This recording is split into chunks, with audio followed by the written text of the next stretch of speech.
All right, guys. It's been a minute since I last updated people on this channel, and I know one of the big things I like to talk about is really just how my apps are doing and give you guys that update on that. So I thought I would do that. This video is going to be really candid. There's not going to be a lot of editing for this one. I think it's good to just keep this one very raw. And yeah, I guess we can just get into it. So my name is Clark. I am 21 years old. I am a startup founder slash software engineer living in Los Angeles, California. I've been programming since I was 12, so almost 9 years now, a little bit over that actually. And over the past 3 years, I have spent a lot of my time working on my own personal apps as well as apps for others, but essentially trying to make money online with these apps. And I've seen a decent amount of success, I would say, especially for someone at my age, compared to others. I would say it's a pretty good amount. So the app I want to talk about today, this one is 2Man. If you haven't watched any of my videos before, 2Man is a dating app. When I say 2Man, I don't mean two men literally. 2Man is a, I guess, trendy term that Gen Z and other demographics like to use. And essentially what it means is a double date. In some people's minds, it's a more casual double date. But when I say 2Man, that's what I mean. There's a lot of reasoning behind going with this name, but really it's just so easy to plug into these trends that are on social media. If you look up 2Man on Instagram or TikTok or even YouTube, you will find videos, and we essentially are able to just put that hashtag in our videos, or when people search up 2Man, our profile pops up because that's the name of our page as well. So it just makes it really easy to go ahead and do all this marketing. I know some people in previous videos didn't really like the name. Completely understandable. I could see where it's misleading, but I would credit that as the sole reason why the app is where it's at today.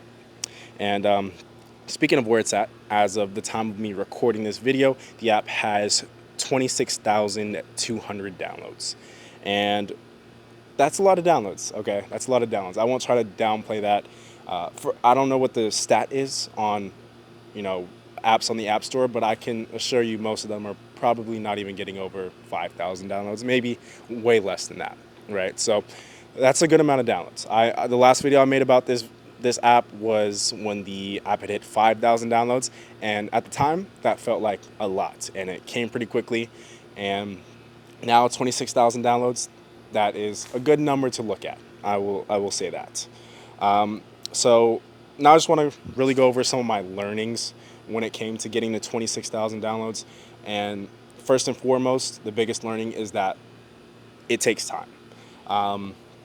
I've been working on this app for almost a year now. I spent the past 10 months working on this app. Not every day. There was a period in time for about 2 months where I worked on this app every single day, and I sunk a lot of time into it. Over the past 8 months, it's definitely been a lot more passive. The app is, it's functional.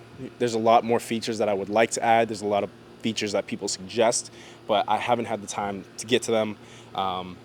That's a whole nother story, but there's other commitments I have going on, and it always just takes time away from it, having other apps and stuff. But yeah, one big learning, it takes time. It's taking 10 months to get to 26,000 downloads. And, when compared to other massive apps that scaled to millions of users very quickly, it's obviously not the same. It's a lot less, but I think it's less than a year is pretty good to get to 26,000 downloads. So I won't try to downplay that either. But as a learning for anybody else who is in my shoes or trying to get into my shoes, you're trying to create your own startups, start your own apps, you have to be prepared for things to take time. It doesn't happen overnight unless you have, the best idea in the world and everybody resonates with it and your distribution is great. But most of the time, it's going to take time. Quote me on that, 2025. Yeah. So I guess the second big learning with all of this app stuff is that marketing is the most important thing. Early on, I used to think that if you had a good product, people would use it, and boy, was I wrong. Excuse my language, marketing is all that matters. You can have a very simple, basic app that does what it does decently enough if you have the distribution and you're loud and people know about it. It doesn't matter. People will use your app. And I think that's something that a lot of people don't realize, especially if you are a software engineer. It's something that you might not understand. Software engineers tend to think very logically. They tend to not always understand what consumers want, which is why we have roles like product managers and why there's idea people, right? But if you want your app to be successful in any capacity, you need to be able to market it. And that has been probably a bigger learning for me than the fact that it takes time, right? It's something you have to get good at. It's not something that you're going to understand immediately unless you're just gifted. But most people don't understand it. And you'll go through learning processes, and there's tons of ways to market an app. There's organic, there's paid, there's affiliates. There's a lot of ways to do it, and which way is the best way? It really just depends on what your app is, but you need to really understand marketing if getting your app to a lot of downloads is something that you want to do. And, you know, it's, again, going to take time.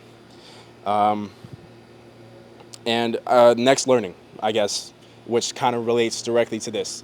It's bootstrapped versus venture capitalists. So for this dating app 2Man, I have not taken on any venture capitalist funding up to this point. Although the company is registered in a way to be able to take that on at any moment, there's been no venture capitalist funding. And I think it's both a blessing and a curse, right? Because this app 2Man, it is making money. It's not the type of money that is going to let me go and buy a G-Wagon in 2025. Can't do that, but it's making money and it has users, right? So when you think about a venture capitalist funded or a venture-backed startup, these startups are burning cash very quickly, right? Venture capitalists, they like to back companies that are supposed to be billion-dollar companies because that's the only way they make a return on their investment, right? The majority of the companies they invest into are going to lose money and they'll never see a penny of that back. So for them to actually make money, they have to bet on every single startup that they put money into. They have to bet on it becoming a billion-dollar company to make their money back. So these companies are trying to grow quick. They raise their Series A and they have $5 million. They spend that so quick, less than a year, maybe 2 years if they're stretching it out and trying not to raise another round. But they spend that money so then they can raise another round. The previous investors get some of their money backed out or paid out when the next round of investors comes in, or they're holding on for dear life until it actually becomes $1 million company. But the thing is, with 2Man, we have none of that, right? So when you have a bootstrapped company, I guess the moral of the story here is it's a blessing and a curse because you still have control of your company, right? There's so many startups I've heard of where the company, the founders will go ahead and sell 20%, 30%, 50% of their company just to be able to have a couple $1 million in the bank, sometimes even less than that, a couple $100,000. And when you do that, you lose control of your company.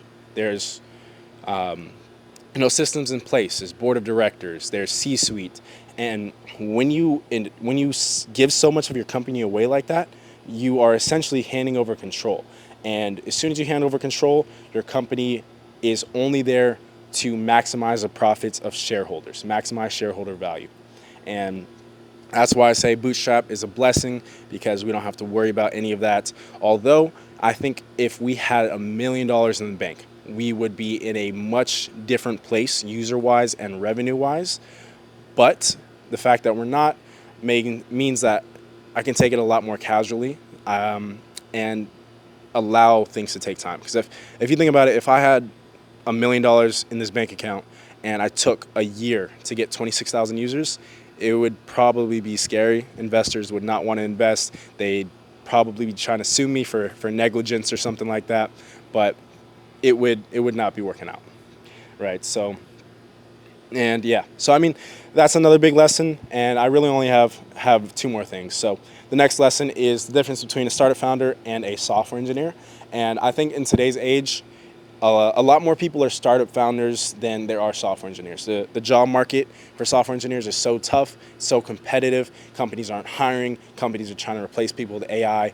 And, you know, while I think that a lot of this hiring freeze, whatever you want to call it, is based around hype or just general unknowledgeable people right now, the fact of the matter is a lot of software engineers are starting their own companies. And this kind of plays to a point I said earlier, but software engineers don't normally understand what it takes to run a business, because there's really different things. You can make a product, you can obsess about the code for hours, you could obsess about code cleanliness and dry principles and object oriented, but like no, none of that matters. None of that matters to your customer. They don't care how it's made. If it works, it works. And if your product is not as cool as another product, especially with younger demographics, they aren't going to use it. You have to make your product cool. And this is, again, about marketing and distribution. And then there's also other things involved with this. Like, although we don't have venture capitalist money, you have to be able to go and talk to people. Software engineers aren't the best. They don't have the best track record for being able to talk to people. But to get investment, you have to be able to talk to investors. You have to be able to network and create relationships, talk to people you know from college, from high school, people, anybody who could help you out. Be able to get money from friends and family, for friends and family rounds, like rounds of funding. There's a lot more that goes into it than just being a software engineer. And if I could give one word of advice for any specifically like software engineer, somebody who's studying computer science right now in college, if you want to make a startup, the best thing you can do is start learning other skills. Learn design, learn how to design a beautiful UI, learn how to design a nice website, a nice landing page to increase your conversions, learn how to cold email, learn how to cold call, learn how to talk to people in person, learn how to make slide decks for pitches and presentations. Just continue learning. There's so much more to do. There's so much more to learn. And if you start doing it now, you'll have a much better chance of actually getting something that's semi-successful. So those are all my learnings, really. And now I just kind of wanted to wrap it up with what are my next steps for this app. And it's a loaded question. I mean, I would love for this app to scale to millions of users and then exit this company, sell this off to Match Group or something, and not have to think about it again and have a lot of money in my pocket. But to get there, there's a lot of intermediary steps, and I think distribution-wise, this app has reached a limit. We don't have the funding, the budget to be able to spend on tons of paid ads, and we've seen that paid ads convert really well, but the budget is just not there to do that. We're betting on organic content, and organic content has done well in the past.